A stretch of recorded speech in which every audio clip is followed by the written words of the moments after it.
Good evening, ladies and gentlemen. We are tonight's entertainment. For the next 30 minutes, you will travel back to a time when radio controlled the transmission and the mind created all your fears. Welcome to Classic Dark Radio.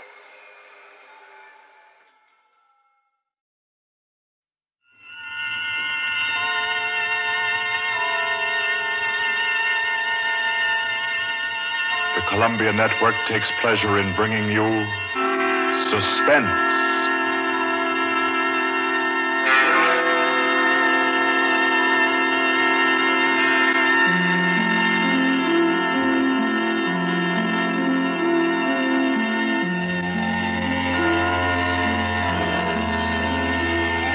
Suspense, Columbia's play theater of outstanding thrillers, produced and directed by William Spear and scored by Bernard Herrmann.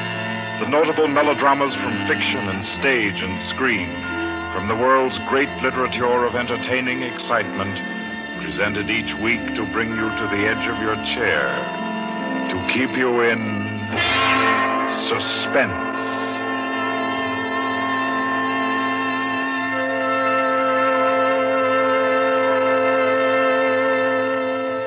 Tonight's adventure in suspense is from the pen of Dorothy Sayers. She called it The Cave of Ali Baba. Like the tale told by Scheherazade, a distinguished ancestress in the storytelling art, Miss Sayers' thriller deals with 40 thieves and with 2 magic words. For your uneasy listening, then, Suspense presents The Cave of Ali Baba.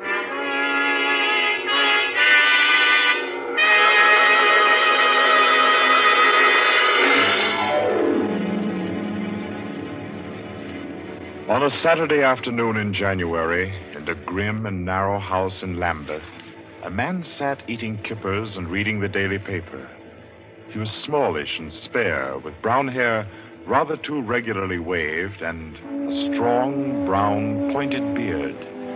His double-breasted navy blue suit, his socks, tie, and handkerchief were all scrupulously matched, and his brown boots just a trifle too highly polished. He did not look a gentleman, not even a gentleman's gentleman. Yet there was something about his appearance which suggested that he was accustomed to the manner of life in good families. A superior butler, perhaps, yet not old enough to be retired. A footman who had come into a legacy, yes. He had just finished eating, and he was sipping his coffee when a slight noise at the front door caught his ear.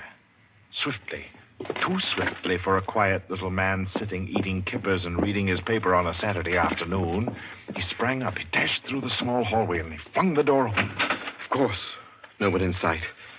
The society is at least dramatic in its delivery of its correspondence. And as if he knew what he would find, he shut the door and turned to the hat stand in the hall. An envelope had been placed there. It was addressed to Joseph Rogers. So Mr. Rogers opened the note. Number 21. An extraordinary general meeting will be held tonight at the house of number 1 at 11:30.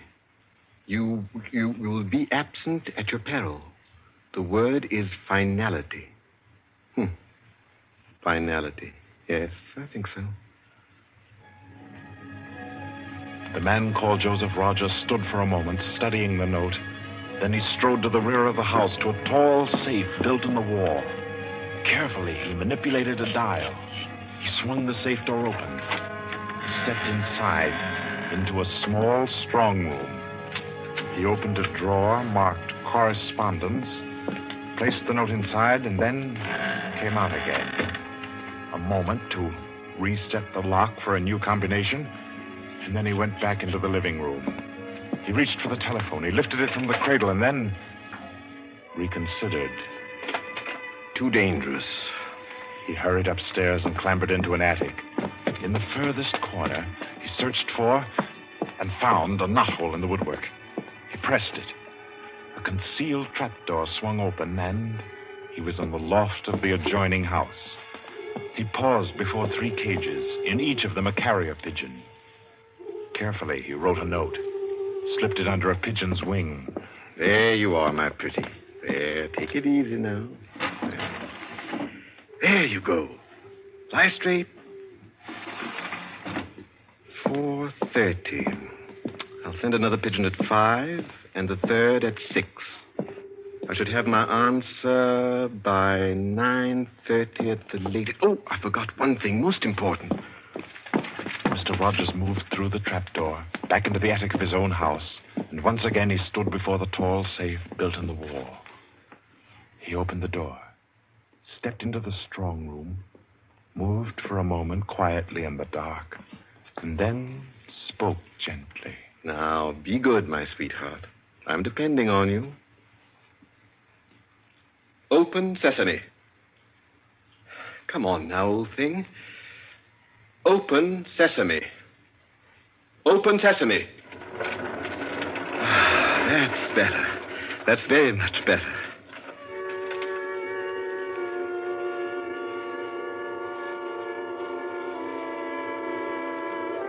By 9:30, his answer was back. All the little piece of paper said was a hasty okay. At a quarter before 11, he took his revolver from a locked drawer, inspected it carefully. Yes, loaded it with cartridges from an unbroken packet, and left the house. He walked quickly, keeping well away from the wall. And when he climbed on a bus, he sat next to the conductor, where he could watch all who got on and off. By 25 minutes after 11, he was out on lonely Hampstead Heath, pausing in the shadow of a large tree to adjust a black velvet mask on which, in white thread, was stitched the number 21. Then he stepped briskly to the door of the villa that lay before him and...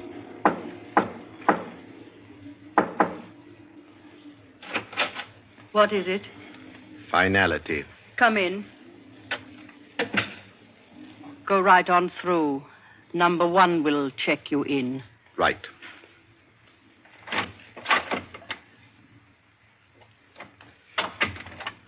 "21, sir. Lift your mask.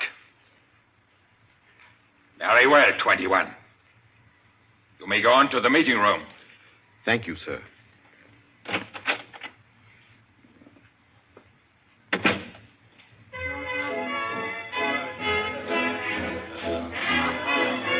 The room of the villa in which Mr. Rogers now stood was a large one, a brilliantly lighted room.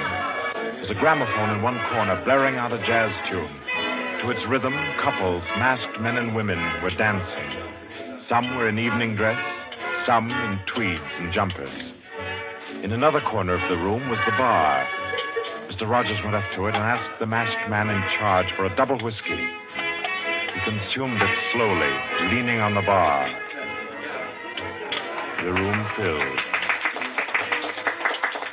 Presently, someone moved across to the gramophone and stopped it. Mr. Rogers looked around. Number 1, the massive gentleman in evening dress who had checked him in, appeared on the threshold. A tall woman in black stood beside him. Her mask, embroidered with a white number 2, covered her hair and her face completely. Only her fine bearing, her white arms, and her dark eyes, shining through the eye slits, proclaimed her as a woman of power, of physical attraction. The masked dancers were silent now as number 1 spoke. Ladies and gentlemen, we are short 2 members tonight. I need not inform you of the disastrous failure of our plan for obtaining the plans of the Court Windlesham Heliscoper. Our courageous and devoted friends, number 15 and number 38, were betrayed and taken by the police. Some of you might fear that under examination these 2 would break down and give away our society. There is no need for such a fear. I gave the usual orders, and their tongues have been silenced. Their defense will be discreetly compensated in the usual manner. I call upon number 12 and 34 to undertake this agreeable task. They will attend me at my office for their instructions after the meeting. Will the numbers I have named kindly signify by raising their hands that I are able and willing to perform this duty? Thank you. Ladies and gentlemen, please take your partners for the next dance. The gramophone struck up again. Mr. Rogers turned to a girl near him in a red dress. She nodded, and they slipped into the movement of a foxtrot. The couples gyrated solemnly and in silence. Their shadows were flung against the blinds as they turned and stepped to and fro. The girl in red spoke to Mr. Rogers. What's happened? I'm frightened, aren't you? I feel as if something awful was about to happen. It does take one a bit short. Number one's way of doing things. But it's safer like that. Oh, those poor men. No talking, please. You know the rules. Sorry. In silence, the dance continued. And then it came to an end. And then when it had finished, the dancers came again to where number one sat and waited with tense eagerness for him to speak. Ladies and gentlemen, you may wonder why this extraordinary meeting has been called. The reason is a serious one. The failure of our recent attempt was no accident. The police were not on the premises that night by accident. We have a traitor amongst us. This last failure was not the first. You'll remember the unfortunate way in which the affair of the Dinglewood pearls turned out. And there were others. However, I am happy to say that our minds can now be easy. All these troubles have been traced to their origin. The offender has been discovered and will be removed. The misguided member who introduced the traitor to our ranks will be placed in a position where his lack of caution will have no further ill effects. There's no cause for alarm. Ladies and gentlemen, please take your partners for the next dance.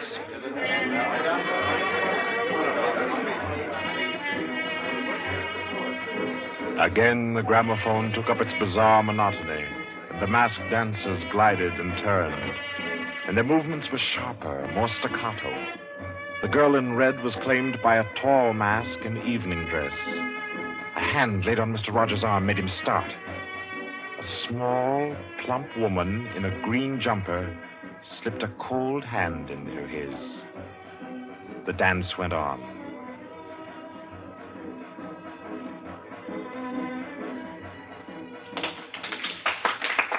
When it stopped, everyone stood detached, stiffened in expectation. The endless interval was over. Number one raised his voice. Ladies and gentlemen, you will no doubt wish to be relieved of the questions on your mind. I will name the persons involved. Number 37. No! Silence! I swear on never! Silence! You have failed in discretion. You will be dealt with. If you have anything to say in defense of your folly, I'll hear it later. Sit down. Number 37 sank down upon a chair. He pushed his handkerchief under the mask to wipe his face. Two tall men closed in upon him.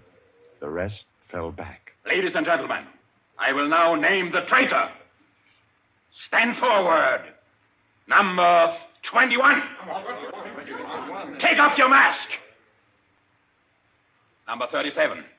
This man was introduced to our society by you under the name of Joseph Rogers, formerly second footman in the service of the Duke of Denver, dismissed for petty thievery. Did you take steps to verify the statement? I did as God's my witness. It was all straight. I had him identified by two of the servants. I asked all over about him. The story was true. I'll swear it was. Number 21. Your name has been given as Joseph Rogers. Is that your real name? Answer me. Is that your real name? No. What is your name? Peter Death Braddon Whimsy. Silence! My compliments, your lordship. We thought Lord Whimsy was dead. He was killed, so the paper said 2 winters ago, while shooting big game in Africa. He even left a will, proved of £500,000. To his mother, I believe, the Dowager Duchess of Denver. Lord Peter Whimsy, indeed. Well-known book collector, man about town, distinguished criminologist. Took an active part in the solution of several famous mysteries. Taking an active part, if you don't mind. So you deliberately led us to think you were dead and became Joseph Rogers to gain entrance to our society. What has become of the real Joseph Rogers? He died abroad. I took his place. And the end of your impersonation to uncover our society. Precisely. I see. The robbery of your own fete, a upon which we congratulated ourselves and which you helped to execute was arranged. Obviously. The robbery of the Duchess, your mother, was arranged by you. It was. It was a very ugly tiara. No real loss to anybody with decent taste. The burglary of the Winthrop mansion, the theft of the necklace at Covent Garden, the others as well. You arranged them all. All. May I smoke, by the way? You may not. Numbers 15, 22, 39. You have watched the prisoner. Has he made any attempt to communicate with anybody? None. His letters and parcels have been opened. His telephone tapped and his movements followed. Even the water pipes in his house have been under observation for Morse code signals. You're certain? Absolutely. Then we may be sure that he has been alone in this adventure. Well, ladies and gentlemen, please take your... Very well. Take the prisoner away. And be sure you explain carefully to him first the manner of his death. I am sure he'll enjoy it. Wait, at least you can let me die decently. Take him away. Stop, I have something to say, something to sell. We make no bargains with traitors. No, but listen. Do you think I haven't thought of this? I'm not a fool. I've left a letter. To whom? To the police. If I don't return tomorrow, it'll be opened. It's a bluff. The prisoner sent no letter. He's been strictly watched for months. I left the letter before I came to Lambeth. Then it can't contain no information of any value. Oh, but it does. The combination of my safe. Indeed? Has this man's safe been searched? Yes. What did it contain? No information of importance, sir. An outline of our organization, the name of the house, nothing that can't be altered and covered before morning. And did you investigate the inner compartment of the safe? You hear what he says, did you? He's trying to bluff. There is no inner compartment. I hate to contradict you, but I'm really afraid you must have overlooked it. And what did you say was in the compartment, if it does exist? The names of every member of this society with their addresses, photographs, and fingerprints. How did you say you contrived to get this information? By doing a little detective work on my own. But you've been watched. True, the fingerprints of my watches adorn the first page of the collection. That statement can be proved? Certainly. The name of number 40, for example... Stop! If you mention names here, you will certainly have no hope of mercy. Bring the prisoner to my office. Ladies and gentlemen, take your partners for the next dance.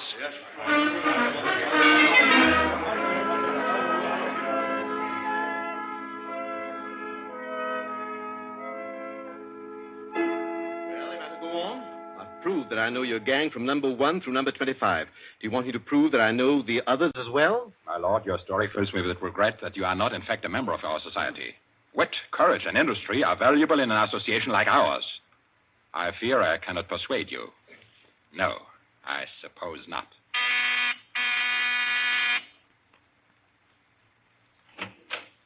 Yes? Ask the members kindly to proceed to the supper room.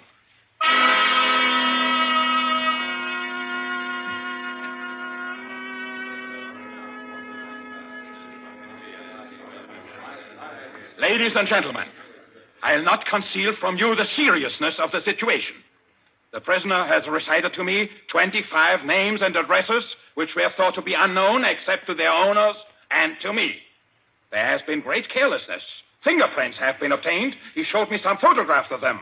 He tells me that the book of names and addresses is to be found in the inner compartment of his safe, together with certain letters and papers stolen from the houses of members and several objects with fingerprints. I believe he tells the truth. He offers the combination of the safe in exchange for a quick death. I think his offer should be accepted. What is your opinion, ladies and gentlemen? The combination is known already. Fool! This man is Lord Peter Wimsey, a scientist of crime. Do you think he will have forgotten to change the combination? Oh, I say give him the promise. Time's getting short. You agreed? It's a bargain, Wimsey. What is the combination? The word of the combination is unreliability. And the inner door, the inner compartment. In anticipation of the visit of the police, the inner door is open. Good. Number 12 and 36. You will go to the prisoner's house and... Why should any more members... That's right. I agree. Nobody ought to be trusted. Then what, ladies and gentlemen, do you suggest? You go yourself. You're the only one that knows all the names. You go yourself. I second that motion. Is the wish of the meeting, then, that I should go? No. I say no.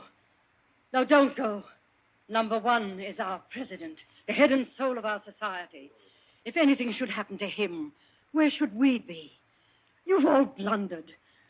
We have your carelessness to thank for all this. Do you think we should be safe for 5 minutes if he were not here to repair your follies? There's something in that.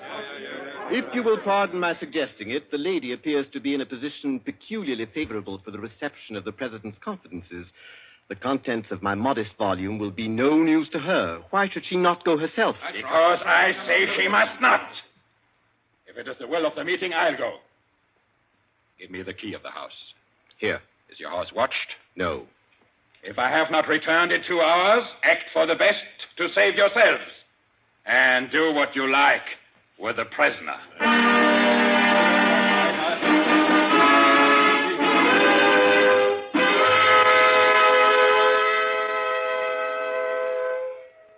The president has been gone 2 hours. Traitor! What's happened to him? How should I know? Perhaps he's looked after himself and gone while the going was good. Liar! Oh. He'd never do that. What have you done with him? Speak, or I'll make you speak. I can only form a guess, madam. I'm afraid that your president may quite inadvertently have left the door of the inner compartment closed behind him, in which case... Yes? Well, let me explain the mechanism of my safe. The inner compartment has 2 doors. The outermost opens outward with an ordinary key. Oh, do you think that the president is so stupid as to be caught in an obvious trap? Undoubtedly, he will have wedged open that inner door. Undoubtedly, madam. But the sole purpose of that inner door is to appear to be the only one. Hidden behind the hinge of that door is another, a sliding panel, also left open. Inside the compartment is the big, heavy ledger containing all the information about this society. This ledger lies on a steel shelf. Do I make myself clear? Oh, yes, go on. The steel shelf is balanced on a concealed spring. When the weight of the book, the ledger, is lifted, the shelf rises almost imperceptibly, and in rising it makes an electrical contact. Now, let me draw a picture.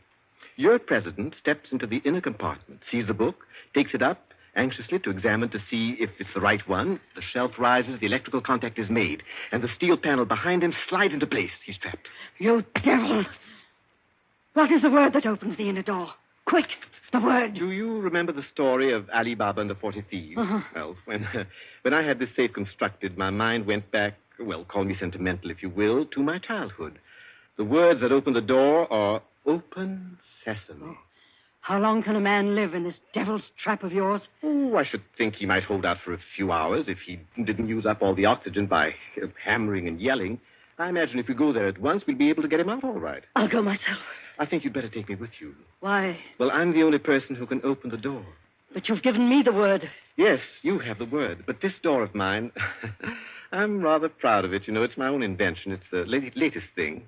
It will open to the words open sesame, all right. But to my voice only. Your voice? I'll choke your voice from my hands. Don't. What do you mean, your voice only? Don't clutch my throat like that. You'll wreck my voice, and then the door might not recognize it. Ah, there, that's better. The door got stuck for a week once, and when I had a cold. Is what he says true? Is it possible? Perfectly possible, madam. It will have a microphone arrangement. Could be done also with light vibrations. We must let him go. Take the ropes off him. Let him go? Nothing. He doesn't go to blab to the police. The president's done in, that's all. And we'd all better make traps while we can. It's all up, boys. Right. Tuck this fella down the cellar and fasten him in. I'll go and destroy the ledgers. 32, you know where the switch is. Give us a quarter of an hour to clear, then you can blow the place to glory. No, you can't leave one to die. He's your president, your leader. I won't let it happen. I won't. I'll free this man myself. Here, none of that now. Let me go. Let go of me. Think, Lobster, think. It'll be light in an hour or two. The police may be here at any moment. Police? Oh, yes. Yes, you're right. No, we mustn't imperil the safety of all for just one man. He himself would not wish it. Throw this man in the cellar and let's get out of here while there's time.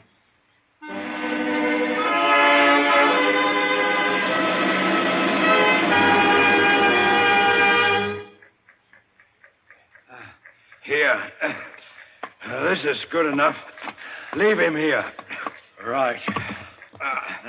Now, let's go.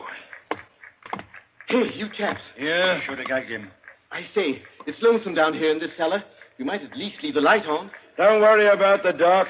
They're taking you here as the time fuse for the bomb that's going to blow out this place. It's all set. You won't have long to wait. Not long.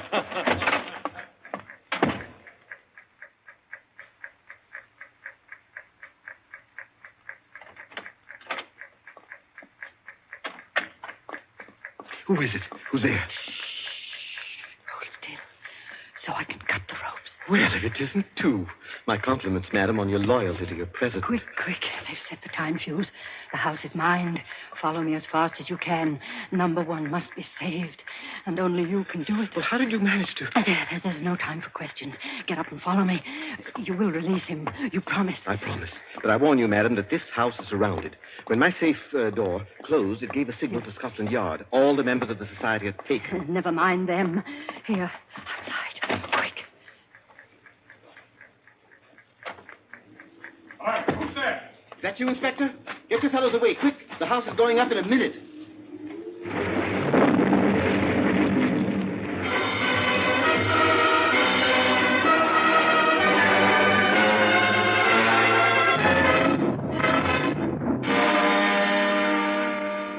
Quincy! Lord Quincy! It's Inspector Parker, old man. Are you all right? Yeah, I'm a bit winded. What happened, Inspector? Oh, about half a dozen of them got blown up. The rest we bagged. Hurry, we must hurry. Who's this? For one of the gang, she's called number 2. We must save him, we must. Golly, I clean forgot the gentleman in the safe.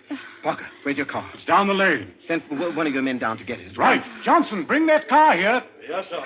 I've got the number 1 of the whole company quietly asphyxiating at home. I promised we'd get back and save him.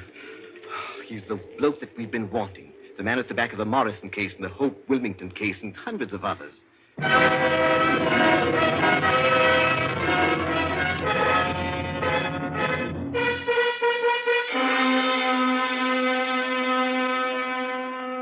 this it?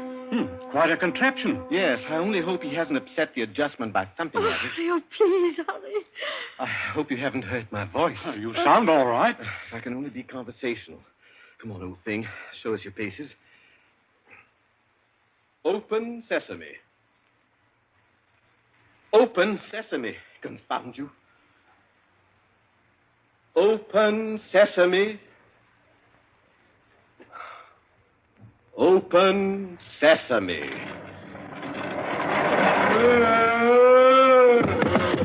He's dead. Let me see. No, he's not. He lived to stand his trial.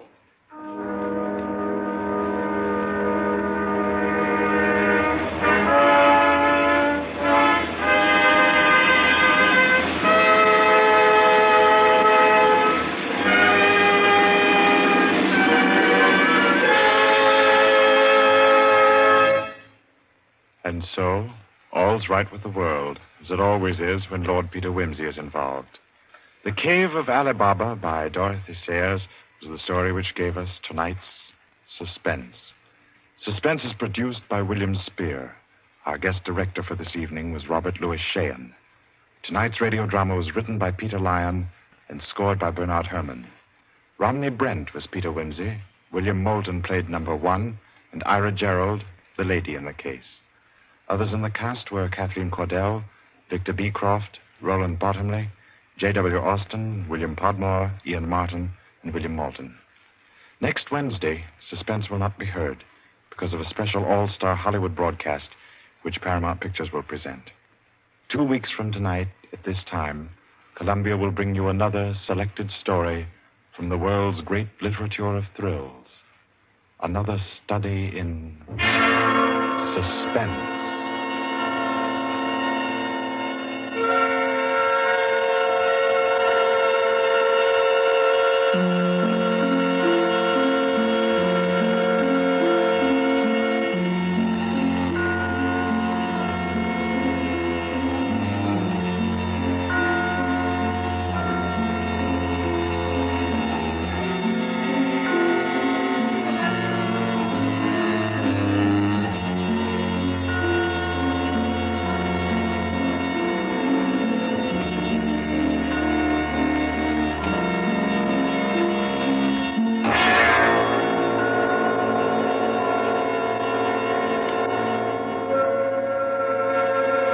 This is Barry Kroger, and This is the Columbia Broadcasting System.